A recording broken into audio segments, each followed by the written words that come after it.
एक जीना जग जाहिर, एक जीना चुपचाप। यह किसकी पंक्ति है ये आप मुझसे बेहतर जानते होंगे, लेकिन मैं आज जिस जीवन के बारे में बात करना चाहता हूँ उसका जीवन जितना जग जाहिर था उतना ही चुपचाप भी। मैं बात कर रहा हूँ अज्ञेय की, जिन्हें अज्ञेय नाम दिया जैनेन्द्र जी ने, और वो जीवन भर इस नाम की ईश्वरीय विधि को ढोते रहे। जितना उन्हें जाना समझा गया, जितना वो सुलझे उतना ही अनसुलझे रहे। उनका पूरा जीवन कहीं एक बंद बक्से की तरह रहा, कहीं एक खुली हुई किताब की तरह।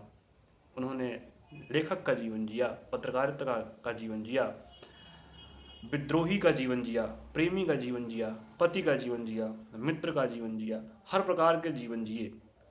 और हर जगह पूरे मन से रहे। हर जगह से निकले तो ऐसे निकले कि फिर वहाँ लौटे नहीं। उनके जीवन में कई स्त्रियां रहीं और इस बात का मजाक भी साहित्य खेमे में उड़ता रहा, लेकिन वो बड़े आत्मविश्वास से रहे। अक्षय मुकुल ने अज्ञेय की जीवनी लिखी, काफ़ी प्रमाणिक, काफ़ी मेहनत से लिखी गई, लेकिन इसको पढ़ने के बाद भी आप पूर्णतः नहीं कह सकते कि आप अज्ञेय को जानते हैं। अज्ञेय के जीवन में पहली स्त्री जो थी वो उनकी बुआ की बेटी थी, शेखर एक जीवनी में जो शशि के नाम से आती हैं, इंदुमती शायद नाम था उनका। उनकी पहली पत्नी का नाम संतोष था, जो बलराज साहनी की किसी रिश्तेदार थीं, जिनसे उनका रिश्ता चल नहीं पाया। अगर आप गौर करें तो आप पाएंगे कि नदी के दीप का जो किरदार है चंद्रमाधव, वो काफ़ी हद तक बलराज साहनी के जीवन से मिलता जुलता है। इसलिए क्योंकि बलराज साहनी ने अज्ञेय पर एक दबाव डालकर संतोष से शादी कराई, और वो शादी कुछ महीने भी नहीं चल सकी। जैसे ही वो टूटी, उनकी पत्नी बलराज साहनी की पत्नी दमयंती का देहांत हो गया और बलराज साहनी ने संतोष से विवाह कर लिया। इससे यह संदेह तो जाता ही है कि उनका पहले संबंध रहा होगा, क्योंकि विवाह ऐसे हवा में तो होते नहीं। संतोष से रिश्ता टूटने के बाद अज्ञेय का दूसरा प्रेम संबंध हुआ कपिला से। कपिला संतोष की ही भतीजी थी, जो अज्ञेय से उम्र में कम से कम 15-17 वर्ष छोटी थी। उनकी शादी हुई, पारंपरिक शादी हुई, लगभग 15 से 17 साल दोनों साथ रहे, और इनकी किस्से, कपिला की मेजबानी के किस्से, कपिला वात्स्यायन के किस्से आज भी साहित्यिक संस्मरणों में मिलते हैं, साहित्यकारों के संस्मरणों में मिलते हैं।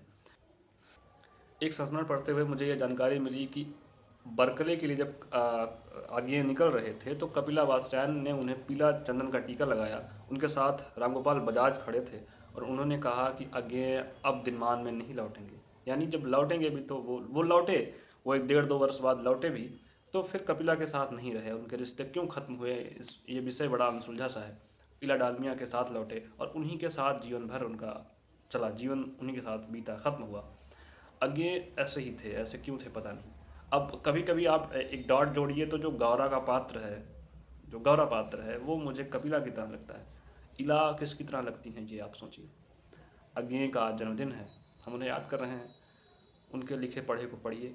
अज्ञेय ने ढेर सारी रचनाएं लिखी, लगभग 4 उपन्यास, यानी शेखर एक जीवनी 2 भागों में, नदी के दीप, अपने अपने अजनबी, यात्रा संस्मरण है, डायरियाँ हैं। ऐसे बहुत से साहित्य रचनाएं हैं जिन्हें आप पढ़ सकते हैं। आप जान सकते हैं कि जीवन किन किन मोड़ों पर बदलता है, जीवन किन किन मोड़ों पर हमें अपने अनुरूप ढालता है। एक व्यक्ति के तौर पर वो कितने गलत थे, कितने सही, इसका निर्णय हम आप नहीं ले सकते। उनका साहित्य उच्च कोटि का है, ऐसा है कि जो सदियों पढ़ा जाएगा, पढ़ा जा रहा है, तो हम पढ़ते हैं, यही हमारा काम है।